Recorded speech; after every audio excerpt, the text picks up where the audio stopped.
Section number 8, Thumbnail Masterclass.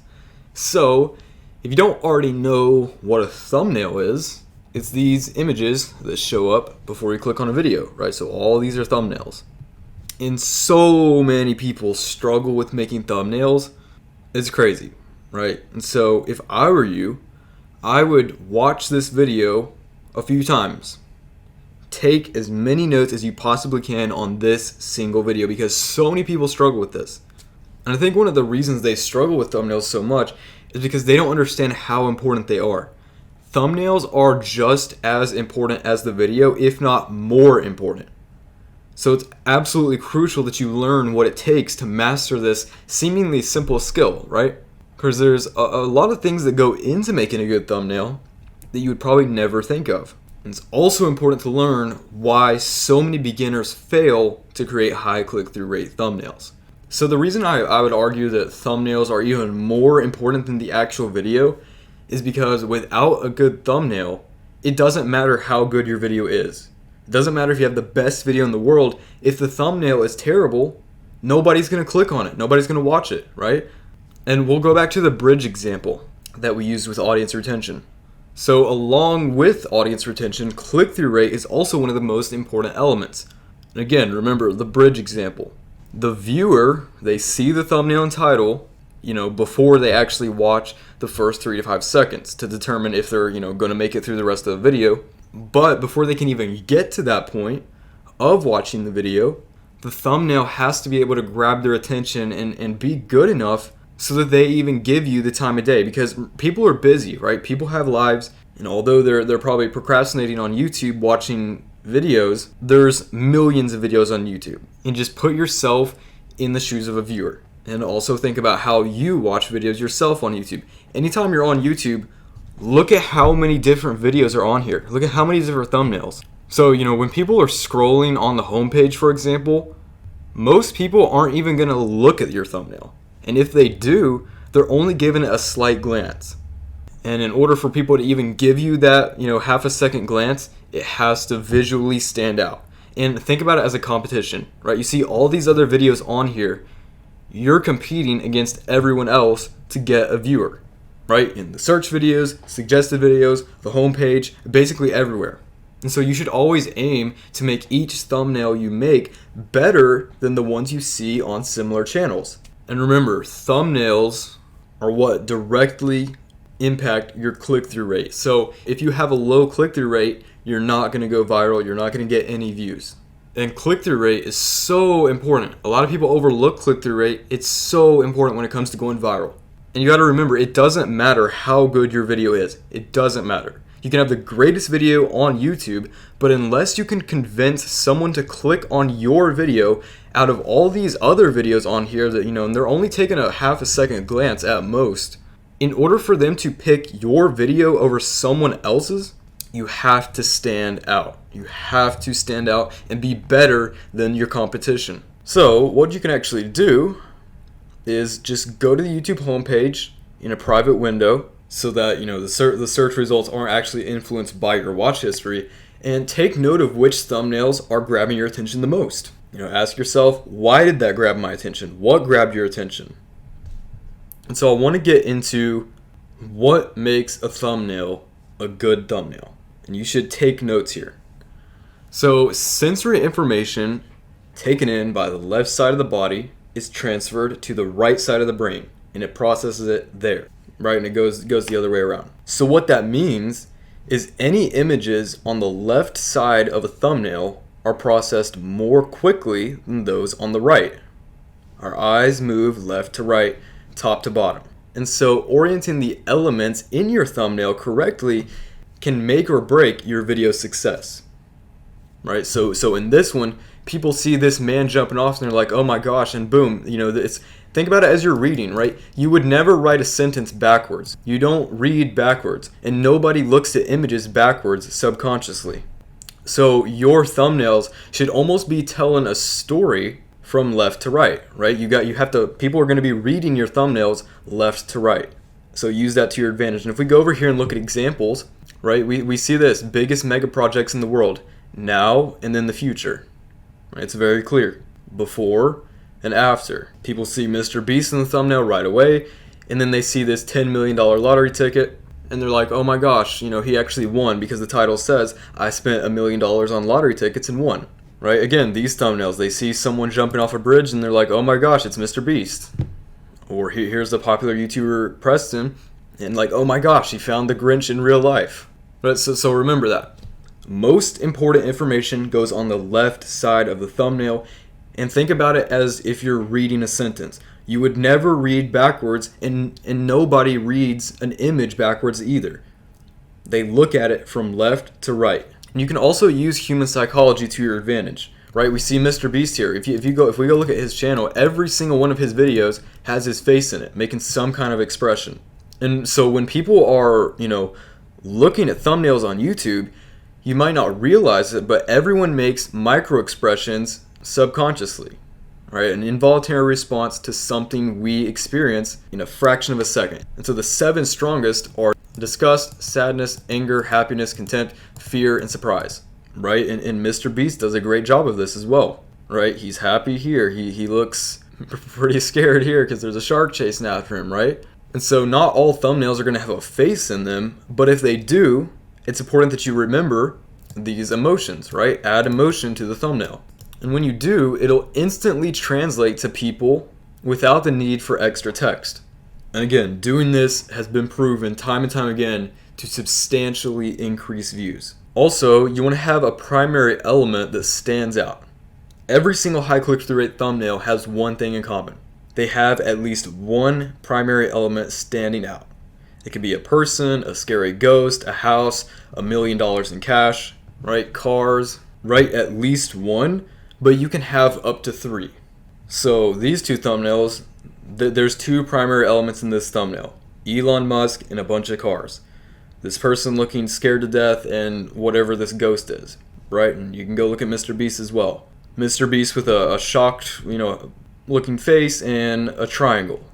Because anything you can fit in the triangle, I'll pay for, he says. And so you can have 3 primary elements, but you still need to have one main primary element, right? You can have 3 in total, up to 3, but one of them needs to be the one that stands out the most, needs to be the main one. And so if the primary element isn't a person, you can put arrows to draw attention to it. So in this one, Elon Musk is a person, so we don't need arrows. But in this one, the primary element is a ghost or some creepy looking thing. It's not very clear if that's a person or not, so they added an arrow to it. If we look here in this Mr. Beast thumbnail, right, we have Mr. Beast and there's an arrow pointing towards the triangle. And when it comes down to using human psychology in your thumbnails, nothing's more important than what colors you actually use. So the primary element, your primary element or primary elements, they should always have a high contrasting background, right? Use bright, high saturation colors. And there's a reason the color red is in almost every single one of these thumbnails. It's one of the most eye-catching colors and works on almost any colored background. And purple is a color, especially if the audience is younger children. So red catches adults' attention more, while purple is what children respond most to. So again, if we look at Mr. Beast, right, because he is the most, he is the most popping YouTuber at the moment, and it's for a reason, right? If you look at this video right here, I ate $100,000 golden ice cream. He knew that most people who would be watching that video would be kids. So he used the color purple. And other ones that are more broad, he uses red. Right? And there's some that don't have red or purple. So it's fine. You don't have to have red or purple in every single thumbnail, but when you can, it's great. And right here, I built Willy Wonka's chocolate factory. Look how much purple in that, right? Because I guarantee most of the people who are watching that is kids. And so you also want to use opposite colors. This is a huge mistake beginners make. And the number of thumbnails that could be fixed just by implementing this alone is absolutely staggering, right? So here's a few good examples of using opposite colors, right? High contrasting colors in your thumbnails. You can see road trip stories really stands out on the dark background. Walmart horror stories, Halloween horror stories, right? They all stand out. Some bad examples would be this. October horror stories. And the reason, this entire image is orange and he used orange text. That doesn't stand out. From a distance, that's going to completely blend in. And remember, when people are scrolling on YouTube, they're looking at hundreds of videos on here. If it doesn't stand out, it's not going to grab their attention. What would be better is if he, maybe used a white text. All right, here's another example. This one's really bad because not only is the whole background blue, his shirt is blue and the text is blue. Right, and there's a little bit of a drop shadow on here, but that's not enough to stand out. If you see this from a distance, it's just going to look like a blob of blue. You're not going to see anything that stands out. And what's pretty interesting is when I was looking for examples to find bad thumbnails, I could only find them on the small channels. And there's a reason those channels are still small, right? And so here's a good chart where you can kind of see what colors stand out the most. I mean, you can use common sense, but this is really good, right? So obviously, as in this one, blue on blue, you wouldn't use the color blue on a blue background because from a distance you can't see it, right? You don't use orange text on an orange background because you can't see it good. And if it doesn't even have this little bitty tiny of a drop shadow, you can't see it at all. So use this chart when you're picking colors for your thumbnails. Red on white, that's good. If we go back over to Mr. Beast, he has a ton of examples. See, this white text on this darker background stands out well, right? And he doesn't even use text much. Rewind 2020 on an orange background, right? White text on orange background. So much better than using orange text on an orange background, right? Another thing you can do is implement curiosity. A lot of high click-through rate thumbnails have something in the thumbnail that a lot of people don't know what is, and they want to click on it to find out what it actually is. 10 unsolved mysteries finally solved. This circle doesn't really tell you much, so people are going to wonder, what mystery was finally solved? This one, 15 forbidden places you're not allowed to visit. Most people don't know what in the world this is and why you're not allowed to visit it, so they're going to click on it to find out. 10 forbidden places you're not allowed to visit. People will be wondering, well, why aren't you allowed to visit this place? Scientifically impossible places that actually exist. When most people see something like this, they're going to wonder, what in the world is that? And they're going to want to click on it. Mansions no one wants even for $1, right? And it shows a huge mansion here. And people are going to wonder, well, why wouldn't someone want to buy that for $1? Right? And you can see examples of this everywhere. 10 most disturbing things caught on home security cameras. Most people are going to wonder, what in the world is that? Like, what's going on here? Here's another one. Terrifying new discovery, and it's pointing to a giant hole in the earth, obviously fake, but finally happening. Most people are going to wonder, okay, well, what's finally happening? So many examples of this. Something else you can implement is anything that implies action, right? Showing that something is about to happen, and people will click on it to see what's implied in the thumbnail. So, idiots driving boats. Let me zoom in here a little bit. Idiots driving boats. This huge ship is about to crash into this bridge, so most people are going to want to click on it to see that happen. 6 tiger encounters you shouldn't click on. And this tiger's jumping at a guy on a bike. Most people are going to want to click on that to see it. 40 most incredible moments in this helicopter looks like it's about to crash and hit these people. Most people are going to want to click to see what happens. Right, and again, let's go on YouTube and see some more examples. Right here, insurance scam fails 2022, and this guy looks like he's about to get hit by a car. Right, monster waves caught on camera, and it's this huge wave about to hit this crowd of people. Right, it's implying action. It's implying this wave is about to come down on all these people. 15 demolitions gone wrong. It's this huge building about to fall, implying something is about to happen. Another great style of thumbnail that works really well is where you're comparing something, right? Before versus after, there's literally examples of all these different styles of thumbnails on the YouTube homepage because it's what works best. Right, there was one right up here somewhere, right? Now and then the future, right? You're comparing something before and after, right? On this one, a shark, you're not supposed to swim, or apparently you're supposed to just stand there, right? 13 tips on how to survive a shark attack, right? So this is showing the wrong way, and that's showing the right way, before and after.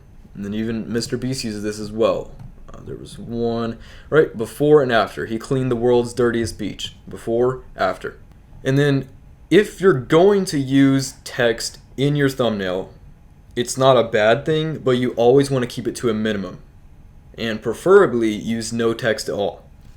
If you do use text, only use 3 words at the most. Because what I see a lot of beginners do is they're clogging the thumbnail with a bunch of words when that's what the title is for, right? If you're wanting to put a bunch of words, put those in the title. Don't put them in the thumbnail, right? And if we look at Mr. Beast here, he never uses more than 3 words. Finally happening, now, future, before, after. Giant planet. And this one is a bad example because they have 5 words. Actually, they have 6 words, but you really want to keep it to a minimum, right? So, why the handle? Ocean internet cables. Russian sleep experiment. Another thing to note is that you never want to put any text in the bottom right corner. Because if you look, every video has a timestamp on it, and if you're putting text at the bottom, people aren't going to be able to see the full thing, right? And so if you look at all the text used here, people aren't putting anything in the bottom right corner because that's where the timestamp's at. And then, again, if you're using text, you need to use the right font. And so generally, you should only use text when the thumbnail you're getting inspiration from has text in that, right? Never add text to a successful thumbnail that didn't already have text. And the font also has to be congruent with the video's theme. So for example, if you have a Scary Stories channel, you're going to want to use a font that looks like this, right? It looks creepy. And if we actually look at Mr. Nightmare's channel, and if we look at the text, True Scary Stories, 3 words. Fake Babysitter, 2 words. Ring Camera Footage, 3 words. Wedding Horror Stories. Honeymoon Horror Stories. Paranormal Videos. Warehouse Horror Stories. And there are some on here where he uses 4 words, like creepy emails with backstories. And generally, those videos where they have more words perform less for him. So always want to keep it to a minimum. But you can see the font here. He's using these, scary looking fonts. And so for the tech niche, you would want to use a very clean looking modern font, right? The Tesla restaurant. And again, 3 words, nothing in the bottom right corner.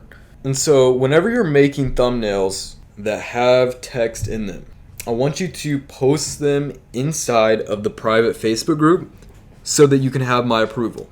Because so many people struggle with thumbnails, and I'm here to help you get better so that your thumbnails aren't terrible, right? So post them in the group for my approval if they have any text, or if they have, if you're making trying to find the right font, post them in the group so I can, make sure that you did everything the right way. And so balancing clickbait, right? Trying to get somebody to click on your video, but sometimes people go too far with it. You want to have a click-worthy thumbnail that gets people to click, but isn't so misleading that people, who do click, the video is just totally misleading and it's a negative viewing experience. So this is an example of what not to do for clickbait. Old camera found in the deep ocean reveals horrifying Titanic photos, right? And it has that as the thumbnail. But this video is incredibly misleading, as you can see in the comments, because there was no old camera found in the deep ocean, and the title was a total lie,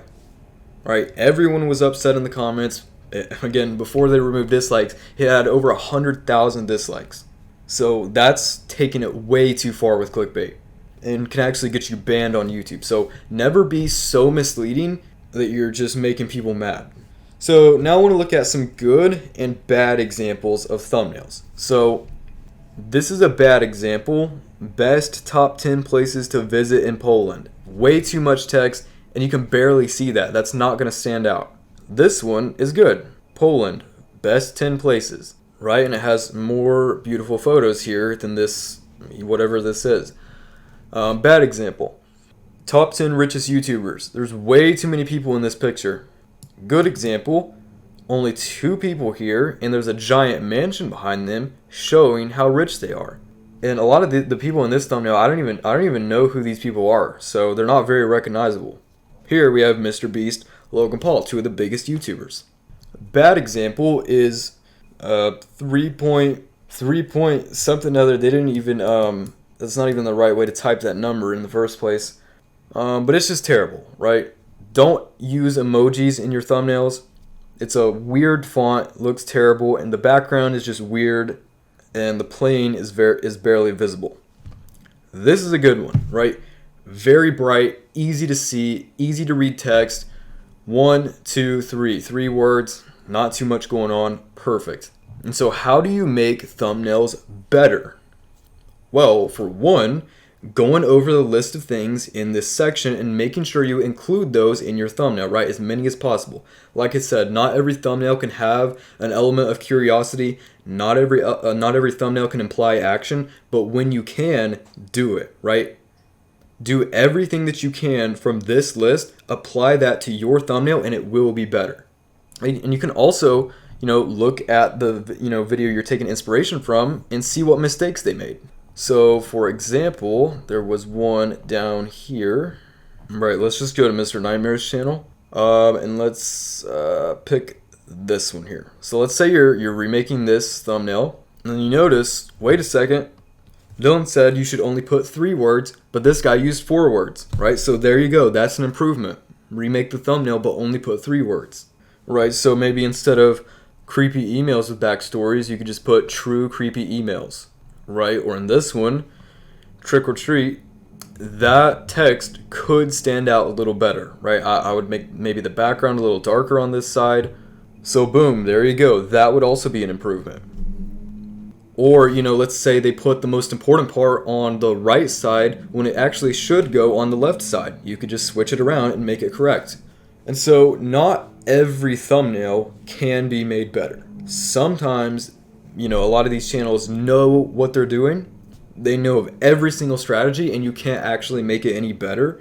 What you do in that case is you either keep it the same, right, and never literally copy someone, but try to make it look very similar, or take the title of that video, search it on YouTube, and see if anyone else has created thumbnails that could also be used for that video, right? And then you would remake one of those. If you are going to try to change the thumbnail or make it completely different than the one you're using as inspiration, again, make sure you post it in the private Facebook group, because I want to make sure that you guys aren't making some devastating mistake, which can happen a lot, especially as you try to completely remake something. So another strategy that I use is combining 2 successful thumbnails into 1 new thumbnail. Alright, you find 2 viral videos on the same topic, and I think the title on this one was Places You Should Absolutely Not Swim In, or Most Dangerous Places to Swim, something like that. So one just had a pool with a giant wave, right? Again, implying action. This one is what looks like in the ocean with some, I don't even know what that is, and that's implementing curiosity, right? Most people will see that in the wave and they're like, oh my gosh, what in the world is that? So when you combine the two, not only are you implying action, you're also implementing curiosity, right? They see this huge wave with whatever in the world these things were in the water, right? And it works out to be a great thumbnail. And so how do you go on to creating a thumbnail yourself? Now that you know what makes up a good thumbnail, how do you create one? Well, for the tutorial in this course, we're going to be using Photoshop to create thumbnails. And as mentioned several times, there's a free trial for Photoshop if you can't afford the full version. And the templates that I'm going to be sharing with you, right? I have fonts on here, so you don't even have to try to make a font that looks like this. You can just download my templates and use it in Photoshop. Right? And when you're making a thumbnail, it should obviously follow YouTube's community guidelines, which are mostly common sense, right? Don't include anything absolutely ridiculous like a half-naked person or extreme violence, nothing like that. Also, make your thumbnails as large as possible, right? The resolution should be 1920 by 1080.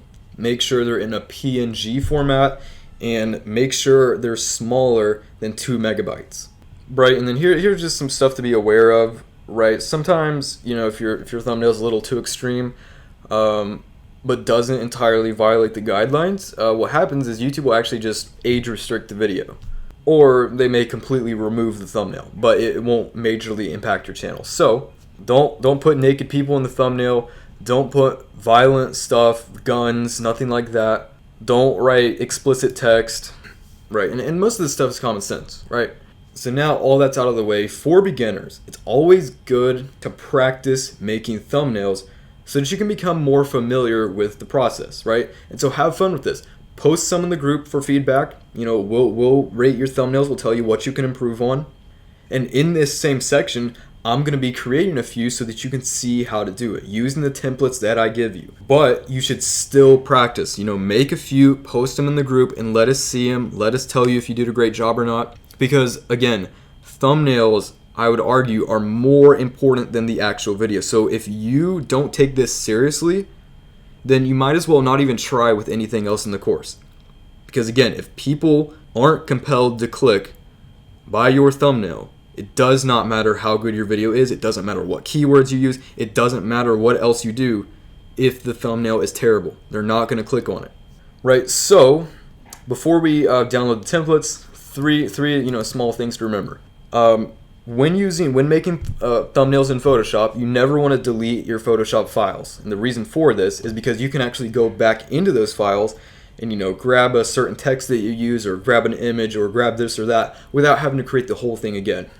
Also, make sure you follow everything that I mentioned in this section, right? Take notes on it, and keep in mind that most of your thumbnails will be viewed in a smaller size like this.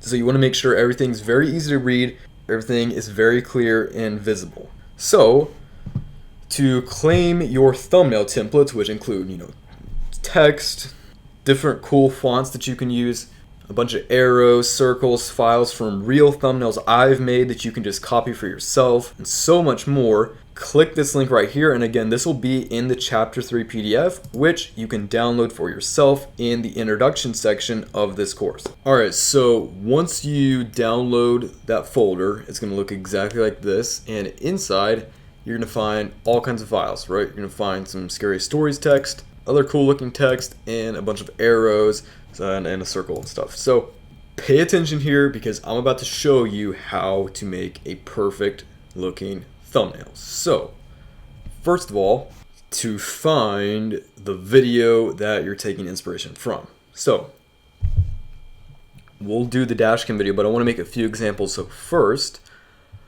let's do Blizzard horror stories, right?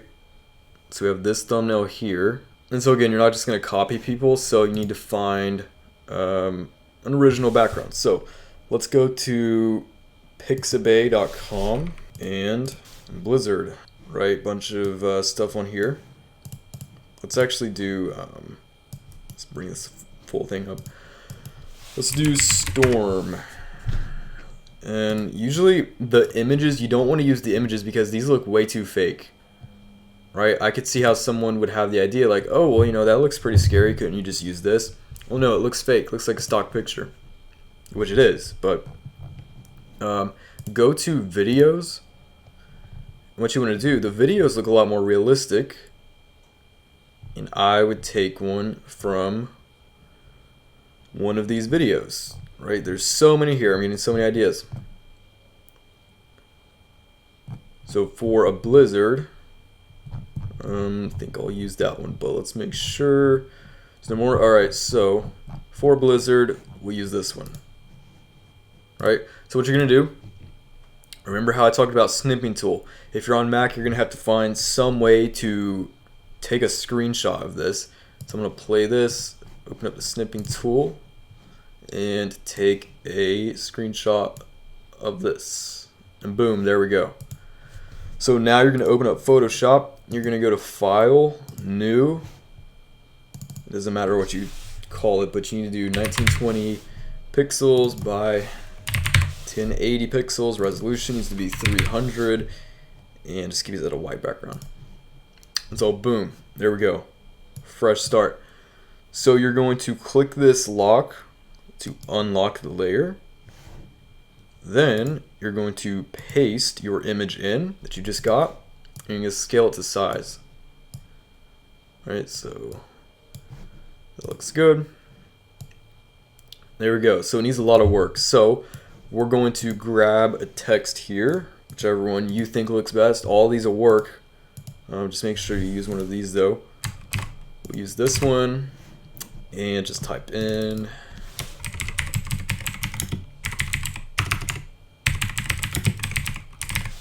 Blizzard horror stories. And of course you wouldn't put it at the bottom because the timestamp will cover it up. So you have to remember everything that we just talked about. Let's put it at the top here. Right? Just like that. That's perfect. But it needs a lot more, right? It's looking good, but it's still really blank. It needs to look more dark, creepy, you know, like a horror story. So what I'm going to do, and feel free to, you know, play this back as many times as you need to. I'm going to make a few examples so you know, I can really cement the idea. But let's move this bottom layer up. Grab the paint bucket tool and just color black. The reason we're doing this because it needs to be darker. So we're going to go to the opacity right here and bring this way down. Just whatever looks good for your image, doesn't really matter. We'll do 5%. Right? So now, as you can see, it's not much, but it helps. And so now I want to go to the image, right click, blending options, and do an inner shadow. And for the inner shadow, you want to do, of course, whatever looks right for your image, but typically put it on multiply, 100% opacity, 0 distance, 6% choke, and 250 for the size, and click OK. And so, boom, there you have it, right? And it can still use more, which I'm going to show you how to do in a second. But let's take a look at what we did so far, right? So before, it's way too bright, and after, looks a lot more creepy. Right, so since it's a blizzard, I really want to get the look of, you know, a blizzard on this text, because this text stands out a little too much. It's way too bright on the background, which is a good thing, of course. But what I'm going to do is create a new layer here and put it above this. Let's bring it all the way up. And I want to size it so we're just covering the text here. Alright, so let's do this. And you're going to do color overlay and make it white. So now grab the this square here, and you're going to set the feather to 50%, 50 pixels.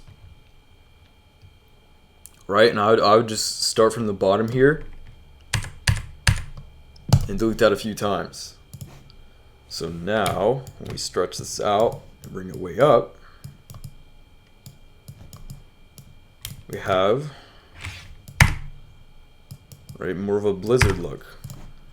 And then I'm also probably going to take some away from the text. Let's do a little more.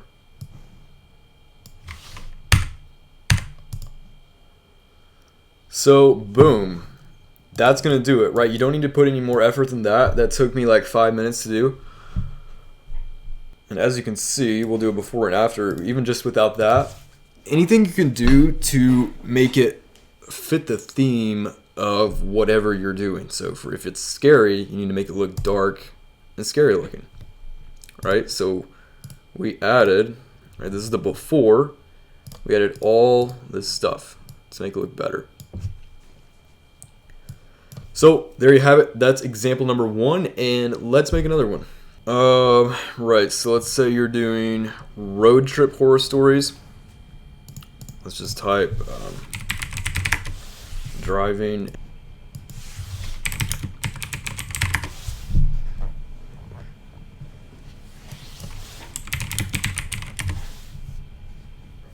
Right, and if you can't find any, you can also look on Pexels. Alright, so here we go. I'm going to use this one. Right, so you can take a screenshot here. And let's open up a new one. So 1920 pixels by 1080 pixels. The resolution needs to be 300 pixels. Alright, paste into there, just like that. And you can scale this up. And again, play back this video as many times as you want if you think I'm going too fast. Make sure you guys understand this. Right, so boom, we're making road trip horror story thumbnail. So let's go grab some of the text that you guys can download. Let's do this one.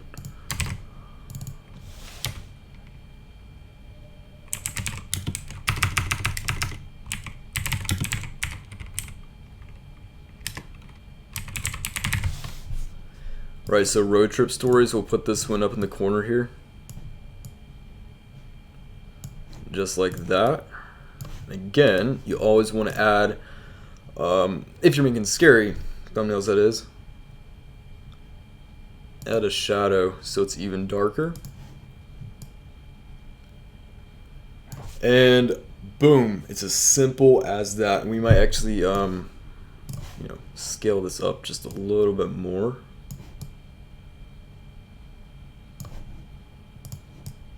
Just like that, and there you have it. So right, we have two. Blizzard horror stories, road trip stories, right? We stick to 3 words. And let's make one more. So let's do neighbor horror stories. Right, and always look through the videos, like I said, because most of the images, they look too, they just look too much like a stock photo. Which all of these are free to use stock pictures, but you want it to look realistic. Right, so click new, 1920 by 1080, 300 pixels. Now this picture, oh, that's not the picture. So this picture is from Adobe Stock, which is another stock image site. It does have a free trial, but sometimes when you can't find good ones, you'll have to use those paid sites. But of course, it comes with a free trial, like I always say. So let's just make this one a little bit darker, and then we're going to add the text, and then that's going to be it. So color overlay, let's do black, and let's just make this one. Okay, so scary text. We'll also add that one in the corner as well. So there you have it, another thumbnail. And actually, I'm going to switch this around. I think it'll look better like this. Right, so neighbor horror stories. There you have it, guys. And so when you're actually exporting these files, how you do that is you go to File, Export, and then Quick Export as PNG, save it to your computer. To save it, because you should always save every single one of your thumbnail files so that you can go back in and grab whatever you need without having to remake the whole thing. So you do that, save, and then save as, and you can save it that way. So that is pretty much it. Really briefly, I want to touch on how to download a thumbnail from YouTube. So let's say you want to download this thumbnail. The way that you actually do that is you open up a new tab here, and then you copy and paste this text. Paste it, and then you want to replace the video ID with what comes after the question mark V equal sign. So it would be this. So let's copy that, paste this into the video ID. Now if you go to this, it'll bring up the entire thumbnail, right click, and you can save it. So that's how you download a thumbnail. And with that being said, hope you guys got the hang of making thumbnails. Again, make some for practice, right? Practice making some thumbnails, post them inside of the family group, and we'll all be there to help you along your journey getting better at this process, because again, it's the most important thing. It's more important than the video itself, so it's crucial that you master this. So I'll see you guys on the next video.